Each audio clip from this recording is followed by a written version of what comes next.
Ki khubor ka Batesi TV ka umdi basnyam bak penjaslian Rupa Premium Meghalaya.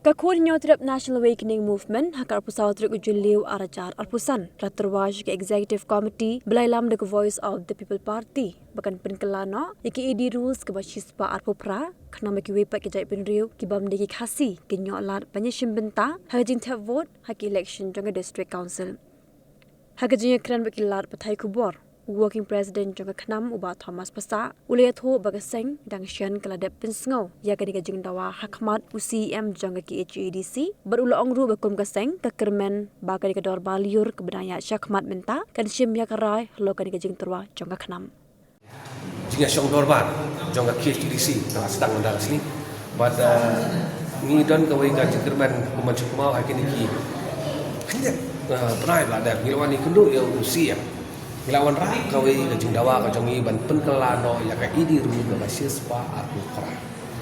Bat bagin tho no pulam banep bat wasai ba ki bala ban thabu apot district council ki dei ban dei thik tang na ke jai khasi ne. Kiwi kim sha shu kum bai go ke section. Bat ngila tho detail ba. Ki jing tho ke jongi bagila pha sa mi jong sian ki apa sang ban thu ka bala ai ru ka je kendu jongi ki long legally correct and socially very important. Abang ira dawa bagi kami nanti bah akan ni session kan urlong do akan ni dawa paras remba mo ni parti berem ru dawa teng yang mah kayar bahaya ki parti bakin yo ban tre ya ka kam ijek benril ban keren ijek benril baru ikar lo mah ni teng yo ka kabut ya bagin proof sisa em ni ijek sisa ijek benril ni wan ra ki ai Pynkylla ki ai banyada ya ka discuss banyada ya ka jing jongi nak kami nanti da kata positive mind bahakan ke session nak kalian jong ka isi jong ka discuss kan amen no ya kan ka sis ini rule basis pak propra lada kamlong kunta le singin sa perkat pada de ki kilat nanti bagi le singin hab ya kendu yang ya ini pada nak ka usia babali ki parti ngelat jupilite balik mon ra ta amendment or I don't take a fear of vote banks kadang kisah ni cetai.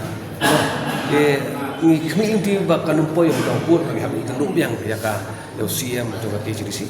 Andai dah kata kajing sosial, kajing syariah, scam ni community bahak kami ka bentuk session nata.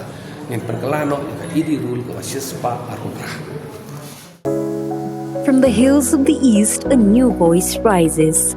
Hello Meghalaya, our state's first ever OTT platform streaming stories, music and dreams.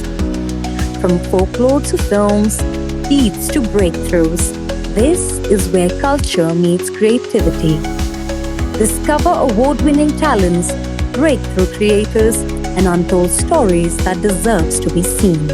From soulful podcasts to live streams and dreamers. This is your stage, your spotlight. Hello Meghalaya. Your story starts here.